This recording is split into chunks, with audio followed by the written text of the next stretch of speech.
The ballroom shimmered with golden light, the clinking of glasses and low hum of applause echoing off the marble walls. A massive banner hung across the stage. Celentra Technologies, $100 million and counting. Cameras flashed as Ethan Cole, the man behind it all, stood beneath the spotlight. He smiled for the pictures, the kind of smile that looked perfect in photographs but felt hollow behind his eyes. Reporters shouted his name, investors patted his back, and employees cheered, but none of it reached him. Inside, there was silence. The kind of silence he'd known all his life. When the speeches ended, he retreated to a quiet corner of the ballroom. He loosened his tie and stared out at the city lights through the tall glass windows. Beneath the glittering skyline, he could see the faint outline of the neighborhood where he grew up. The little house where every light was always off, where birthdays were spent alone with a slice of store-bought cake. He remembered his 10th birthday.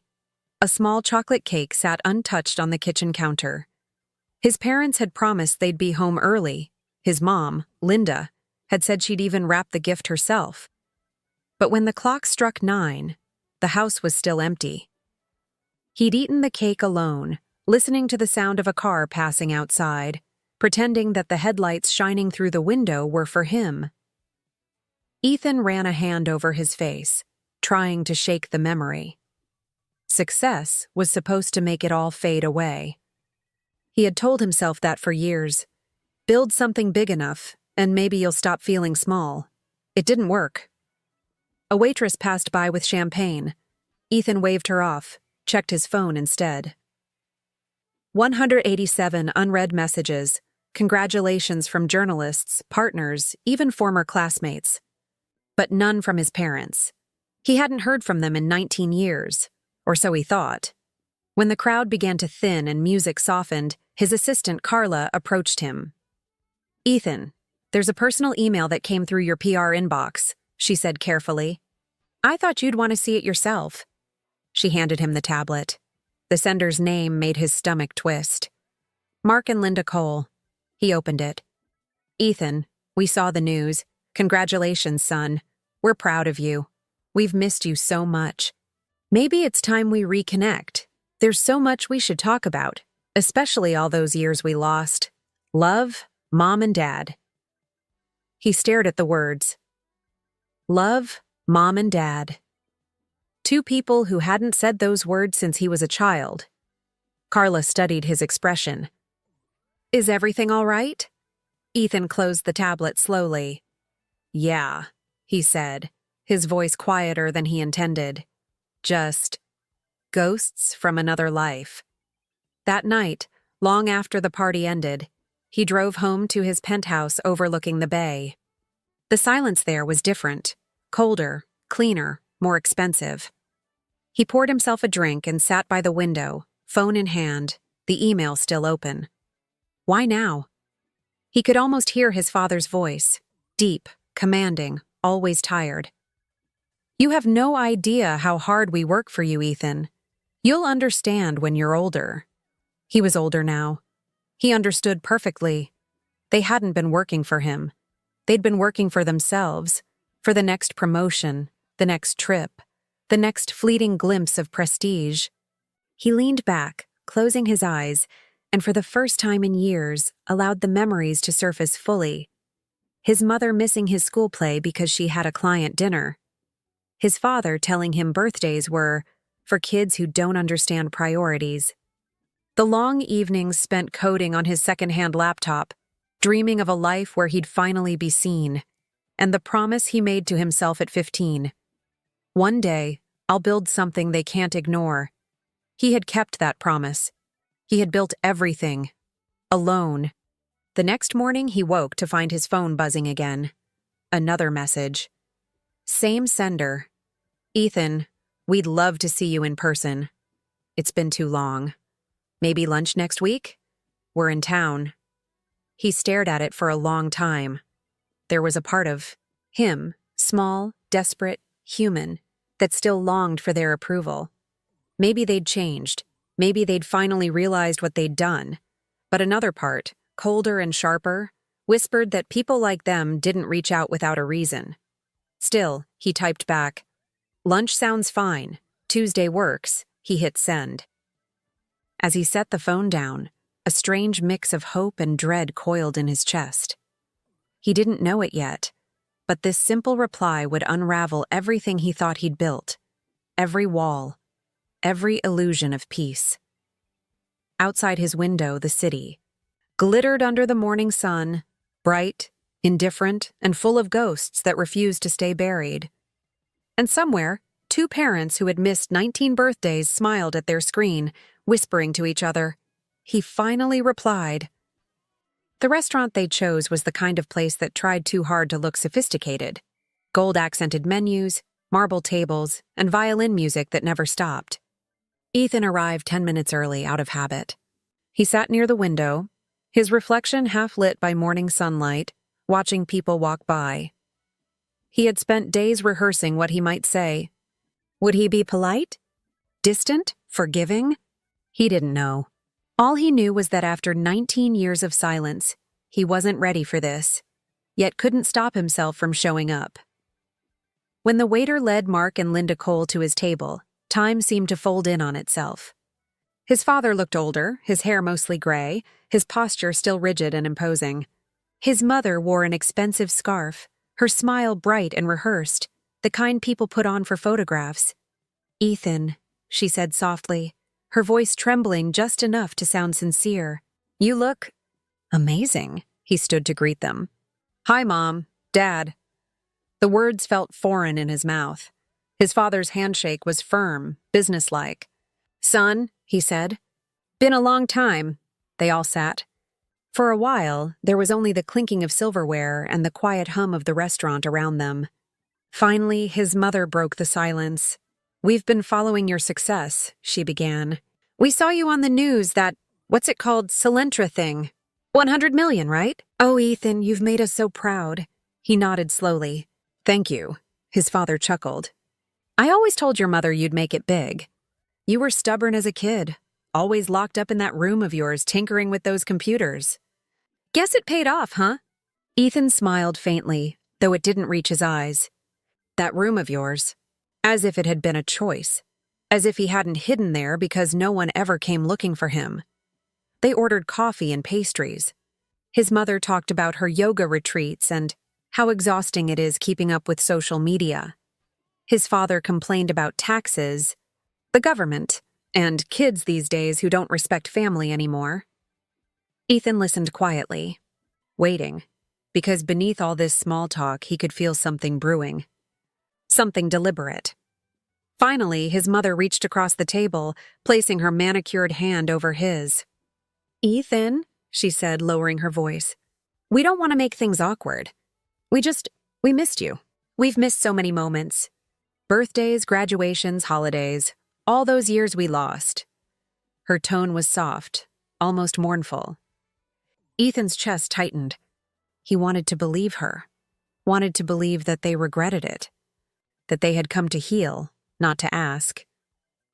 But then his father leaned back and added, "You know, son, we did what we had to do. It wasn't easy for us either. Working long hours, moving from place to place, we sacrificed a lot for you." Ethan looked up. "You sacrificed for me?" His father nodded, confident. "Of course. Every missed birthday, every late night. It was all for your future. You wouldn't have become the man you are without that foundation." Ethan felt his throat tighten. "My foundation was an empty house, Dad. A cake with one candle. I built everything because you weren't there." Linda's eyes shimmered, but it was hard to tell if it was guilt or performance. "Oh, Ethan, don't say that. You were always so independent. We thought that's what you wanted. Space to grow." He laughed bitterly. "Space? I was a kid." The table fell silent. The waiter approached to refill their cups, sensing the tension but pretending not to notice. Mark finally spoke, his tone firmer. "Look, I know there's some resentment, but let's be practical. The past is the past. What matters is that we're a family, and families help each other. You've done well for yourself. Maybe it's time to give something back." Ethan froze. "Give something back?" His father shrugged. Help out your folks a little. We're not getting younger. And honestly, we've earned it. We missed out on a lot for your sake, years of our lives. You owe us that much, don't you? The words hung in the air like smoke. Linda nodded slowly. We're not asking for much, just recognition, appreciation. You could never repay what we gave up for you, but Ethan pushed his chair back. What you gave up for me? His voice trembled, low but sharp. You chose your work. You chose to miss birthdays, to miss my graduation, to pretend I didn't exist. And now that I have something, suddenly I'm your investment return? Heads turned from nearby tables, but he didn't care. Mark's expression hardened.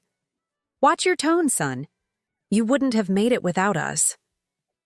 For a long moment, Ethan just stared at them, at the strangers who shared his last name. Then he reached for his wallet, dropped a few bills on the table, and stood. You're right, he said quietly. I wouldn't have made it without you, because you taught me exactly what not to become. And with that, he walked out, leaving their untouched coffee steaming in the sunlight. As the door swung shut behind him, Linda turned to Mark, her face pale but cold. He'll come around, she said. He always did when he was younger. Mark smirked faintly, picking up his phone. He will, especially once he sees what we've prepared for him. Outside, Ethan stood on the curb, the city noise buzzing around him, his hands shaking. He didn't know yet what his parents were planning, only that the ghosts of his past had followed him out of that restaurant and were now walking beside him again. And for the first time in years, he felt something worse than loneliness. He felt hunted. The email arrived 3 days after the restaurant meeting. Ethan had almost convinced himself to let it go, to treat that disastrous lunch as a final goodbye. But when his assistant, Carla, walked into his office holding a stack of printed papers with a grim look on her face, he knew something was wrong. They sent this to your corporate inbox, she said quietly, placing the pages on his desk. Ethan frowned, setting aside the quarterly reports he'd been reviewing. Who did? Carla hesitated. Your parents. The name alone made his stomach twist. He exhaled slowly and began reading. It wasn't a letter. It was an itemized document, titled Reparations for Parental Sacrifices, 19 years. His eyes darted across the list, each line more absurd than the last. Birthday parties missed, 19. 190,000 college events unattended, 4. 80,000 emotional strain from separation. 250,000 lost opportunities due to parenting sacrifices. 200,000, and at the bottom, a final note in his mother's handwriting. Total owed $2,390,000 to be transferred within 30 days. Love, Mom and Dad. He stared at it for a long time, the words blurring. For a moment, he thought it was a joke, some dark, tasteless prank.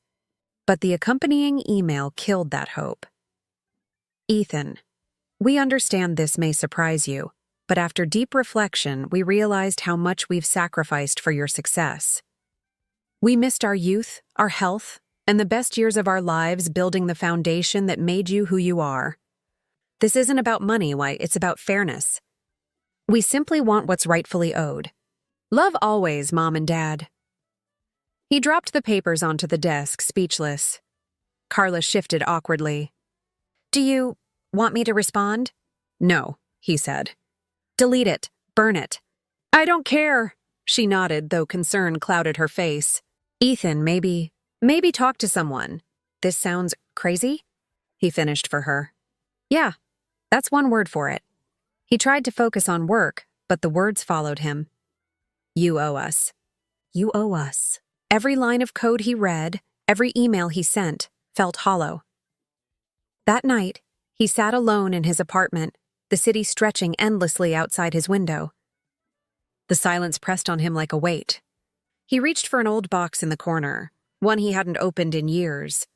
Inside were fragments of the life his parents had ignored. A faded science fair ribbon, a photo from his first coding competition, a birthday card from a teacher who had written, "Proud of you, Ethan, even if no one else says it." He remembered that day clearly. His parents had promised to come. They hadn't. Again. He'd stood on stage clutching his little trophy, scanning the crowd for their faces, pretending not to care when he realized they weren't there.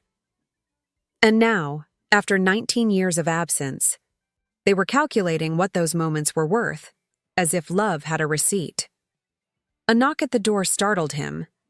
Carla stood there, hesitant. "You need to see this," she said, holding her phone. A headline glared back at him from a news site. Tech CEO's parents claim he owes them millions for missed family years. Ethan's blood ran cold. The article detailed the so-called reparations request, complete with quotes from his parents about their heartbreak and sacrifices. They'd leaked it. He snatched the phone from her hand, scrolling furiously. There were pictures, his parents outside a suburban home crying for the cameras. His father saying, "We worked ourselves to the bone so he could have everything. Now he turns his back on us." Ethan dropped the phone onto the couch, pacing. "They're using the media.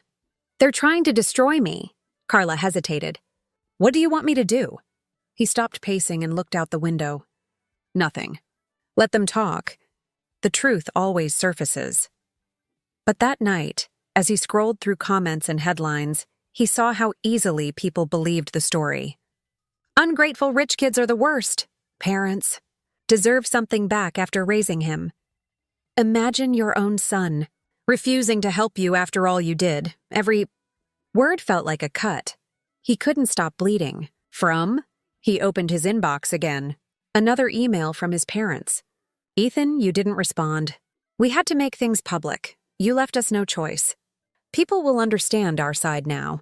If you want this to go away, we can discuss a settlement privately. You know what's fair." He read it 3 times, then slowly typed his reply. "You've made your choice. I'll make mine." He hit send and shut the laptop. For the first time in years, he felt truly powerless. Not as a CEO, not as a public figure, but as a son who had tried to outgrow his past, only to find it clawing its way back. He stared at his reflection in the dark window, the city lights flickering across his tired face. He'd built an empire alone, but now, the very people who once abandoned him were dismantling it piece by piece, not with weapons, but with guilt. And he knew this was only the beginning. By Monday morning, Ethan's name was everywhere. Millionaire CEO refuses to support aging parents, who sacrificed everything. Son turns his back on family after 100 Mir's success. The headlines multiplied like wildfire. News anchors debated it on morning shows. Opinion pieces dissected it as a moral dilemma. The story had become bigger than Ethan. It was now a symbol, a spectacle. Inside his glass-walled office, Ethan sat staring at a muted television screen displaying his parents' tearful interview. His mother dabbed her eyes dramatically, while his father spoke in a steady, aggrieved tone. "We weren't perfect, but we gave him everything we had. We missed birthdays to put food on the table. And now he says we don't deserve even a thank you." The reporter leaned forward, feigning sympathy. "How does that make you feel?" Linda's lips trembled. "Like we raised a stranger." Ethan turned off the screen. The silence that followed was deafening. His phone buzzed again, another message from PR. "Crisis escalating. We need a statement ASAP." He leaned back in his chair, running a hand through his hair. He could feel his company slipping from under him, not financially, but emotionally. Investors were nervous, partners were questioning his image, and social media had turned into a battleground. Carla stepped in quietly, holding a folder. "We're getting calls from sponsors pulling out of tomorrow's event. They're worried about optics." He nodded numbly. "Optics, right." She hesitated before speaking again. "Ethan, maybe it's time to tell your side. Let people see who you really are." But Ethan shook his head. "They don't care about truth. They want a villain." He stood and walked toward the floor-to-ceiling window overlooking the city. It was raining, the streets blurred in silver streaks. His reflection in the glass looked unfamiliar, tired, haunted, fragile. And suddenly, the noise of the world, the headlines, the accusations, the memories, all crashed into him at once. That night, sleep wouldn't come.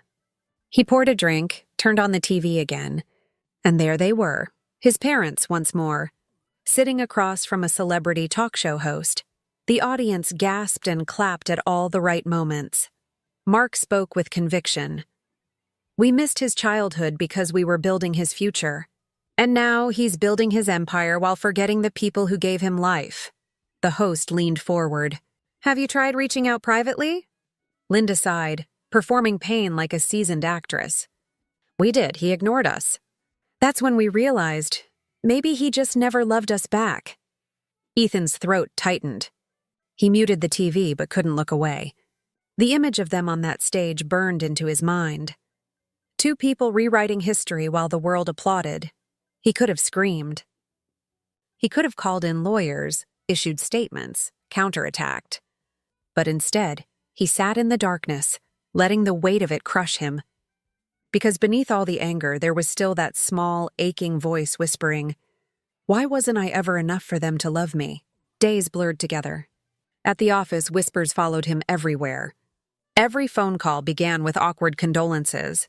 Even his employees, the same people who once looked at him with admiration, now avoided meeting his eyes.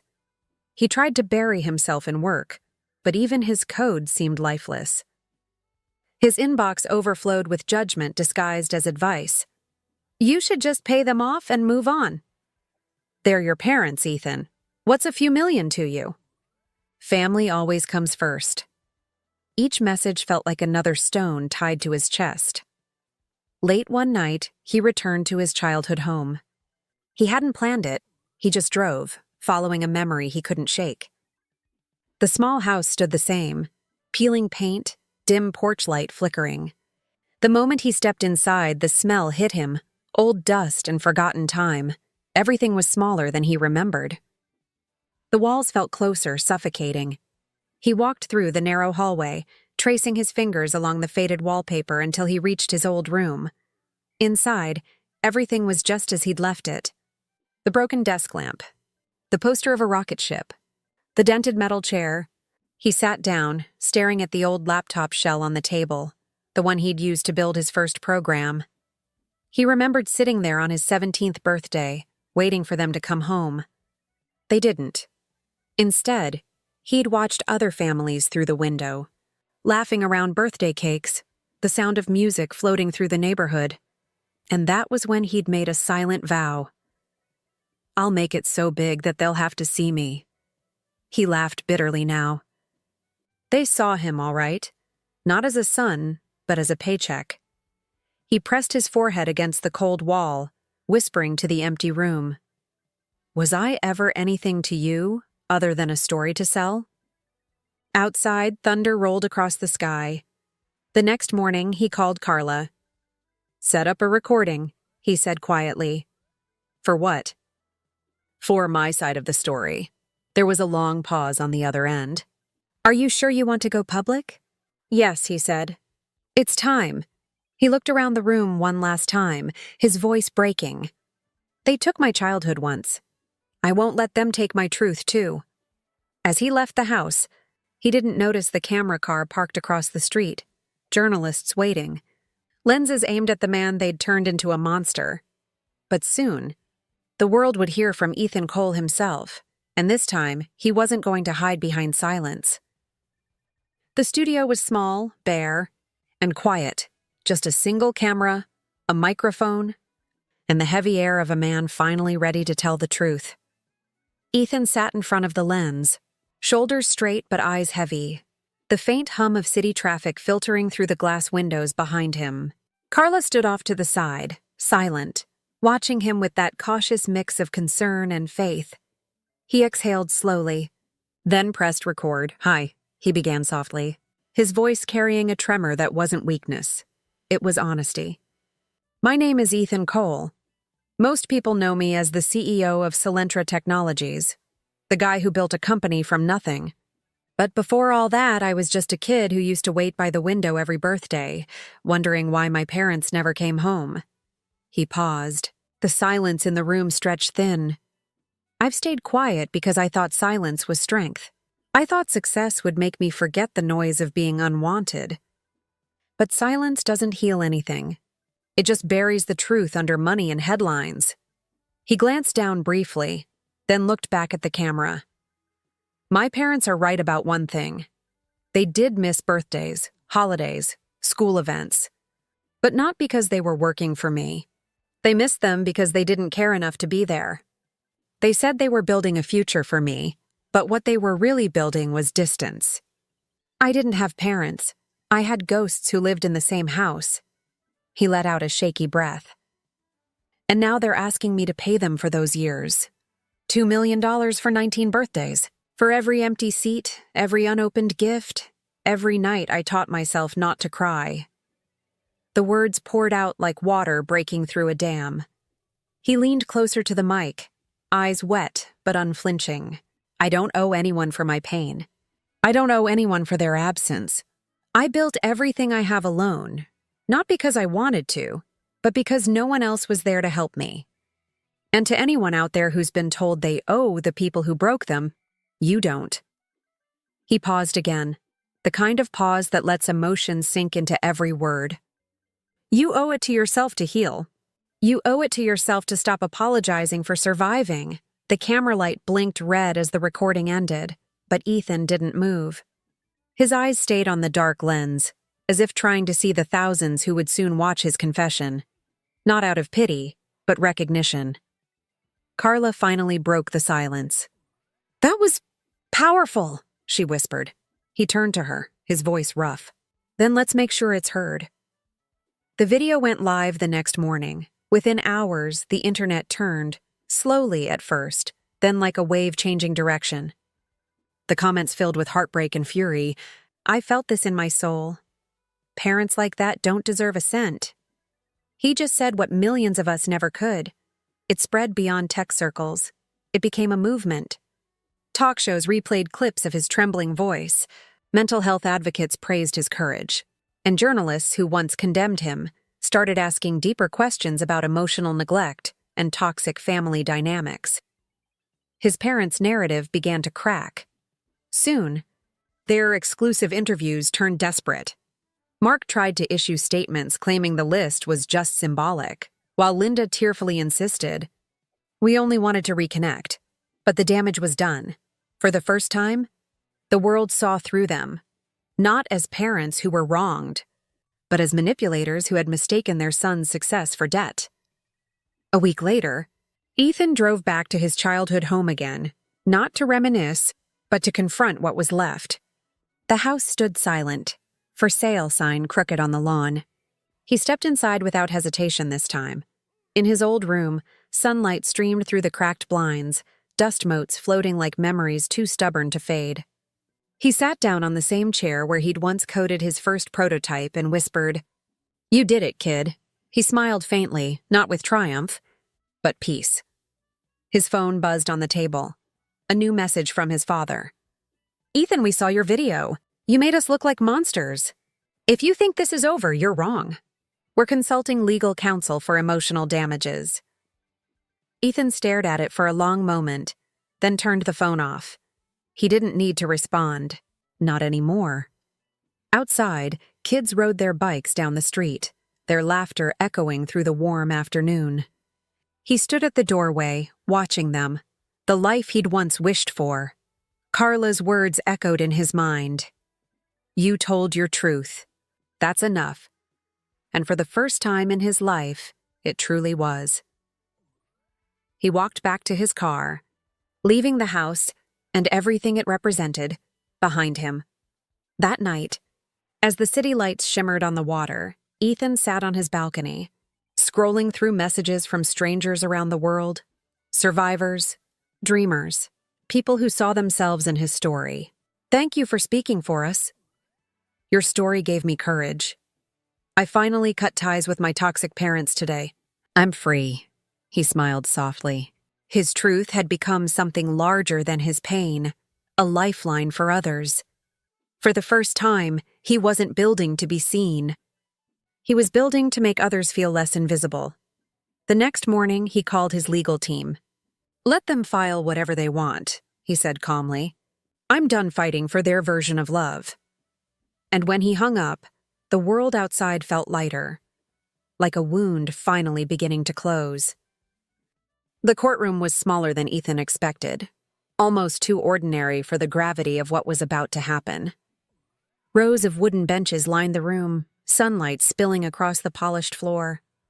On one side sat Mark and Linda Cole, his parents, dressed in formal black like grief itself. Their attorney, a thin man with a rehearsed smile, leafed through documents.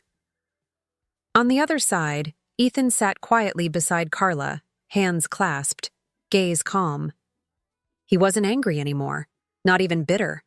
What had once felt like a storm inside him now settled into a steady, grounded stillness.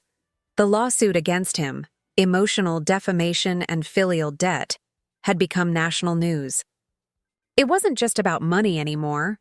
It was a philosophical war about what children owe their parents. Love, loyalty, or nothing at all, when that love had never been freely given. When the judge called the court to order, Ethan stood, his expression unreadable. The attorney for his parents began with a performance. "Your Honor, my clients sacrificed 19 years of their lives, their youth, and their happiness to raise this man. They may have missed birthdays, but they provided food, shelter, and opportunity. Now their son has humiliated them in front of millions. They only ask for fair compensation, for the pain of being disowned," the courtroom murmured. Then Ethan's attorney, a composed woman named Olivia Grant, stood. "With all due respect," she said, "you cannot demand payment for love you never gave. Parenting is not a contract with a billable rate. It's a moral responsibility, and these parents abdicated it willingly." She gestured to Ethan. Mr. Cole built his company, his name, and his future entirely on his own. The plaintiffs here want to rewrite history, to turn neglect into investment. But the truth doesn't owe them interest. Ethan looked down briefly. He wasn't proud of this, just tired. The judge glanced toward him. "Mr. Cole, would you like to say anything before I make my decision?" Ethan rose slowly. The room went quiet. "I don't want revenge," he began softly. "I just want peace. My parents think I owe them because I succeeded. But if I'd failed, if I'd ended up nowhere, they wouldn't be sitting here today. They only came back when the world started listening." He swallowed hard, emotions threading through every word. "I begged for their love when I was a kid. Every missed birthday felt like proof that I didn't matter. But now I understand. I wasn't the unlovable one. I was the unwanted one, and I can't keep paying for that." He looked at his parents, not with anger but pity. "You taught me how to survive alone. That's the only gift you ever gave me. So thank you for absence, for silence, for forcing me to build something when all I had was pain. But you don't get to send me the bill for your choices." A few people in the audience teared up. Even the judge looked moved. After a long pause, the gavel came down. "Case dismissed," she said firmly. "The court finds no legal or moral grounds for financial restitution. Mr. and Mrs. Cole, your son owes you nothing." A sharp silence fell before the room erupted in whispers. Mark's jaw tightened. Linda covered her face, shaking her head. But Ethan didn't look back. He just closed his eyes and exhaled, like finally setting down a weight he'd carried for decades. That evening, the sun dipped behind the skyline as Ethan walked along the harbor, wind brushing through his hair. Carla walked beside him, quiet but smiling. "How do you feel?" she asked softly. He thought for a moment. "Lighter," he said. "Like I finally stopped dragging ghosts around." They sat on a bench overlooking the water. Boats drifted lazily across the horizon, their sails catching the last gold of sunset. For once, Ethan wasn't thinking about company reports or public opinion or lawsuits. He was just there, present, free. He took out his phone and scrolled through messages, not from investors or lawyers, but from people who had watched his journey unfold. My parents did the same. I thought I was alone. Your words saved me. You helped me walk away. Each message carried a weight he finally understood, not burden, but purpose. He looked at Carla. "You know what I realized?" he said quietly. "What?" "That maybe I didn't build a company to prove them wrong. Maybe I built it to prove I could exist without them," she smiled. And now you know you can. He nodded, eyes soft with relief. Yeah, now I do. Months later, Solentra Technologies hosted its annual summit. But this time it wasn't about investors or profits. It was about stories. Ethan walked on stage before a massive crowd, greeted by thunderous applause. Behind him, the screen flashed a single line. You don't owe love to those who only gave you pain. He spoke to the audience not as a CEO, but as a survivor. For years, I thought my worth came from what I built. But real freedom isn't success, it's forgiveness. Not the kind you give others, the kind you give yourself. The crowd fell silent, then rose in standing ovation. Ethan stepped off stage with tears in his eyes, but this time they weren't from pain. They were from peace. The quiet kind that only comes when you finally stop fighting for people who never fought for you. As he left the hall, he looked up at the skyline. His skyline, glowing against the night. For 19 years, he'd been haunted by everything his parents took. Now, all he could feel was everything he'd gained. And for the first time in his life, he wasn't alone anymore.